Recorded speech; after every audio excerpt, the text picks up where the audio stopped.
तुम दुनिया में एक असंभव चीज से बचना चाहते हो और बचोगे नहीं। ये ब्रह्म ज्ञान है। ज्ञान और ब्रह्म ज्ञान दोनों साथ में चलते हैं। इस जीवन में तुम्हारे माँ बाप को छोड़कर कोई तुम्हें राजा नहीं बनाएगा। शक्ति अर्जित करने के लिए संघर्ष करना पड़ेगा कि दूसरे की ताकत पर कभी ऐश करने की कोशिश मत करना। तुम्हारी शक्ति होगी तो तुम दूसरे को इस्तेमाल कर पाओगे। इस जीवन में तुम्हारे मां बाप को छोड़कर कोई तुम्हें राजा नहीं बनाएगा। ये ब्रह्म ज्ञान है। ज्ञान और ब्रह्म ज्ञान दोनों साथ में चलते हैं। कोई किसी के लिए कुछ नहीं करता,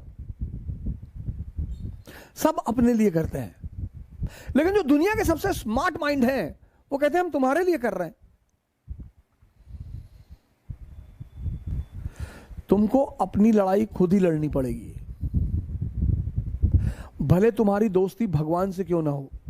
अर्जुन की है तो अर्जुन की है तो तुम कभी चीजों को ध्यान नहीं देते ना। तुम्हारी गलती यह है, तुम दुनिया में एक असंभव चीज से बचना चाहते हो। इस देश में 90% लोग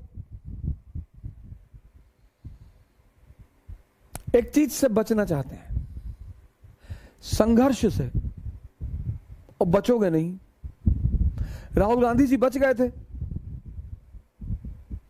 पिछले 30 साल से संघर्ष कर रहे हैं। नियम है सर, न्यूटन का चौथा लॉ है, वो भूल गया था बताना, वो भूल गया था। तो एक दिन सपने में आया, हमसे कहा अवध भाई बता देना। हमने कहा बता देंगे, ऐसी कोई बात नहीं। अब इतना आप इज्जतदार आदमी हैं, आपका इतना योगदान है दुनिया में, तो आप इतना कह रहे हैं तो इतना काम तो मैं आपका कर ही दूंगा। वो दाढ़ी वाड़ी रखे थे, अंग्रेज मॉडल में कैप वैप लगाए हुए थे। तो हमसे कहा कि गलती हो गई, हम बता ही नहीं पाए उस वक्त। अरे मैंने कहा कोई बात नहीं, सब छोटी मोटी बातें, इतना तो मैं बता ही दूंगा लोगों। ये न्यूटन का चौथा सिद्धांत है। शक्ति अर्जित करने के लिए संघर्ष करना पड़ेगा। दुनिया में कोई ऐसी टी शर्ट नहीं आती कि ऐसे लगा लो तो बल्ला दिखाई पड़ने लगे। वो डिप्स लगाना पड़ेगा। वो अगर चाहते हो कि बाहर निकले और लोग देखें हमारी बॉडी को, तो कोई टी शर्ट नहीं आती कि 6 पैक वाली टी शर्ट आ गई कि बाहर निकले तो 6 पैक दिखाई पड़ रहा है और बॉडी दिखाई पड़ रही है और लड़कियां गिर गई सड़क पर। ऐसा नहीं होगा चाचा।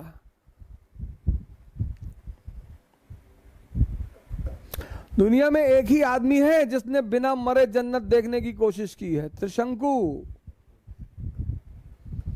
सिद्धांत ना तोड़ पाओगे, बाहर निकलो यार। नहीं पढ़ने का मन कर रहा है, 50 किलोमीटर पैदल चलो। कम से कम शरीर की ताकत तो कुछ तो बढ़ेगा दुनिया में। गोंडा से फैजाबाद चले जाओ पैदल, गोंडा से बलरामपुर चले जाओ। पढ़ने का मन नहीं कर रहा है, हाँ तो पैदल चले जाओ, वो फैजाबाद गोंडा से करेगा। तुम टीचर से स्कूल में क्यों डरते हो? क्योंकि वो तुम्हें सजा देता है। तुम्हारा मन तुमसे डरता नहीं। वो जानता है मैं इसको हजारों बार बेवकूफ बनाऊंगा तब भी ये मुझको कुछ नहीं कहेगा। यही तुम्हारे हारने की मुख्य वजह है। स्कूल जाते थे पहले तो होमवर्क करके जाते थे ना, क्योंकि पता था कि मैडम वो पटक के बहुत मारेगी।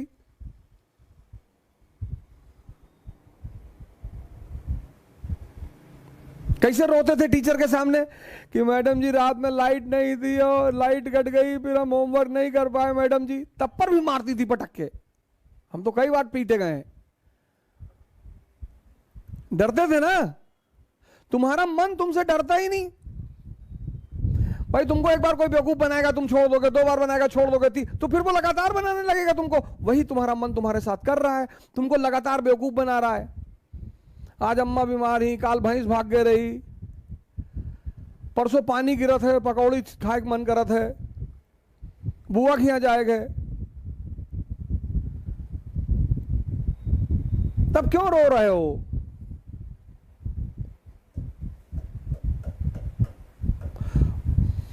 मरो ए जोगी मरो, गोरखनाथ का बहुत प्यारा स्टेटमेंट है ये।